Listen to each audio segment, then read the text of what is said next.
See, this is what I like to see, a sea of green. Dow Jones is up, S&P 500 is up, Nasdaq is up, DAX is up, FTSE is up if they show it on FinViz. Yeah, all the major indices are up. You want to know why? Because China and USA lifted tariffs. So let's see what I traded in this video. Check it out.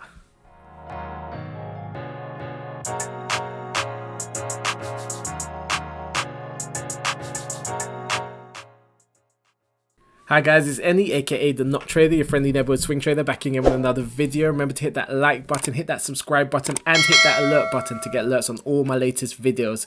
I got Facebook, Twitter, and Instagram at the Noctrader on all social media platforms. And if you check that description section below, you'll see a link to my mailing list and to my chat room called Pip Talks with my mate, Infinite Investors. So the Dow Jones is seeing all-time highs today, and so is the DAX. Well, the DAX wasn't an all-time highs, but it was rising really high. And this was all attributed to China and USA agreeing agreeing to lift tariffs on each other, and that obviously is going to affect the world market because these are the two biggest economies not lifting tariffs on each other. So of course it's going to send the market shooting up. So, and this has really lifted all of the share prices, most of the shares anyway, most of the major shares, and so the major indices. Obviously Dow Jones is all-time high.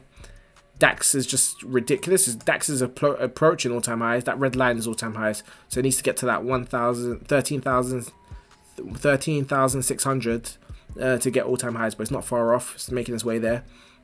Yeah, so there was some big rallies today, and but I didn't take part in none of these, unfortunately. I was in UNG. If you see my last video yesterday, I took a position in UNG, and my hypothesis was proven right. UNG tanked. But like an idiot, well, I'm not like an idiot really. I exited my position early. I only made a measly £40. The reason behind that is that I saw a better opportunity elsewhere. So I thought rather than trading UNG, I'd take this other opportunity because I thought I could make more profit off of it. Because as we all know, there's an opportunity that cost of rises. What really annoys me is that some of the money that I had in eToro, which I used to make my Uber trade, I couldn't withdraw in time. I think it takes like 3 to 6 days to withdraw from eToro. So I've got some money tied up elsewhere that I couldn't trade, or I would have taken both positions on this trade. I would have taken UNG and this other position I'm taking. But alas, once I get that money, and then I can start reinvesting it elsewhere as well. But yeah, as I said, UNG sold off. There was a spike here. Now, little pop quiz for you guys. What was this spike attributed to? What do you think this spike was attributed to? There's a reason for this spike. I'm going to tell you in a second because I won't leave it to the end. But if you know, put in the comment section below. If you don't know, I'm going to tell you in a second right now. So this spike was attributed to the natural gas report.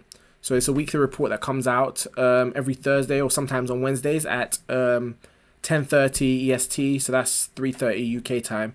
And it just gives an inventory of how much gas is going to be stored in the eventuality of it being needed to be used across the United States.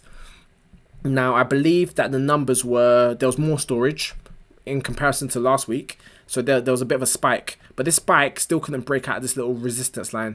And I set my stop loss just above here, so I wouldn't have been hit anyway. But then it spiked up and then sold off. Now, some people trade the natural gas report. They trade the aftermath of it. I try not to trade news, even though I traded the Uber earnings reports the other day. By the way, check that video out. £7,200 made.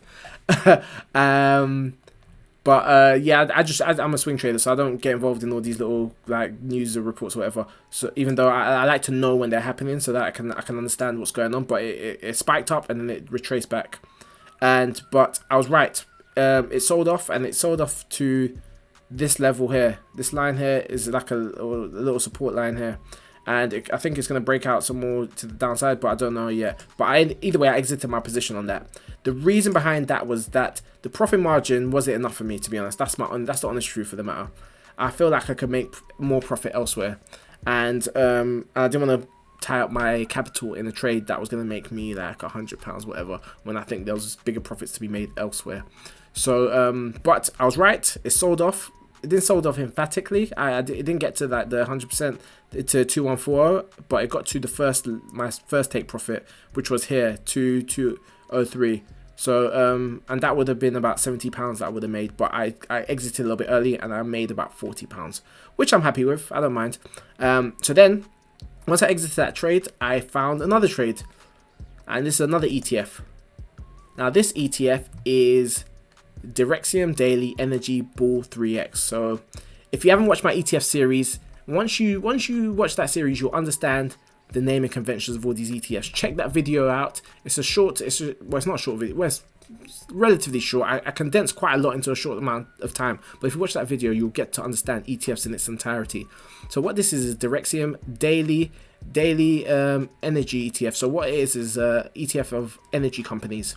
Now I'm going to put on the screen the breakdown of some of the energy companies that are part of this ETF. The two major ones, because with the biggest weighting, are Exxon and Chevron. So straight from a technical analysis point, I felt this was a good long position, because on the 1 hour chart, it broken out of this triangle pattern, consolidated back, and looked like it was climbing back up. The MACD and RSI looks like all I need RSI to do is cross over now, but it looks like it came close to hitting the support and coming up. The 180-day simple moving average was curving up, so everything looked in line. And if I went down into a shorter time frame, what I found was that there was a Fibonacci. So I did a Fibonacci retracement from the base here to the previous high, the recent high here. And what I found was that it retraced back to the 50% level. This was the 50% level where it double bottomed and it started climbing again. It shot up obviously on the open today, and it's just been moving sideways ever since. Now, best case scenario, it carries on climbing in this kind of channel pattern, and it breaks out to the next Fibonacci level, which is the minus 27.3 level in this green box here. So I would like it to, over the next couple of days, start creeping up, but obviously I don't make the decisions. It does what it wants. And if I went down into an even shorter time frame, where is it? Let me go down to even shorter time frame, 3-minute time frame. Here was kind of like a falling wedge, and it broke out to the upside, but then it just started moving sideways. So I don't expect much to happen today, because this is still before the close that I'm making this video. It's going to close in about 30 minutes, the market. But I do think that there's potential for a lot of upside. And because it's a weighted ETF, obviously I wanted to look at Exxon, which is one of the biggest weighted stocks within this ETF. And when I looked at Exxon, I found that it looks pretty positive to me, to be honest. It looked like a pretty positive move. This is the type of what I wanted to see. On the daily chart, obviously it just had earnings recently. That's what this line is. That's what this horizontal line is. This was earnings, and earnings did well. It shot up. It made a little kind of wedge formation here, broke out to the upside, came up, consolidated back on this previous resistance, which was now a support, and then it started climbing some more. So I'm quite hopeful, because as I said, Exxon and Chevron are two biggest ETFs within, two biggest stocks within this ETF, and if they're bullish, then it should be enough momentum to push this ETF. So I looked at Exxon, and then let me look at Chevron.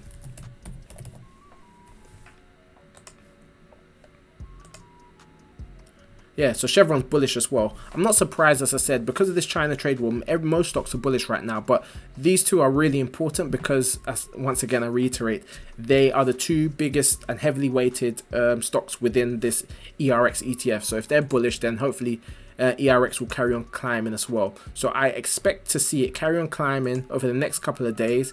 And if I go back down to that 30-minute chart, this green area will be my take profit zone. As you know, I'm notorious for closing my positions before it actually gets to the take profit zone. But this is best case scenario. I make about 500 quid, but we'll have to see over the next couple of days. But I've got a tight stop loss anyway. Stop loss is at about £84, so I'm pretty comfortable. I'm pretty happy to lose £84 in the attempt to make £500.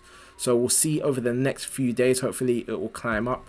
But I don't expect it to climb up at the same rate that it climbed up here, because this was probably a byproduct of the earnings report. So it was a really emphatic move. I don't expect it to move at that pace, but I do expect it to climb over the next few days. So yes, me, aka the Noctrader, signing out.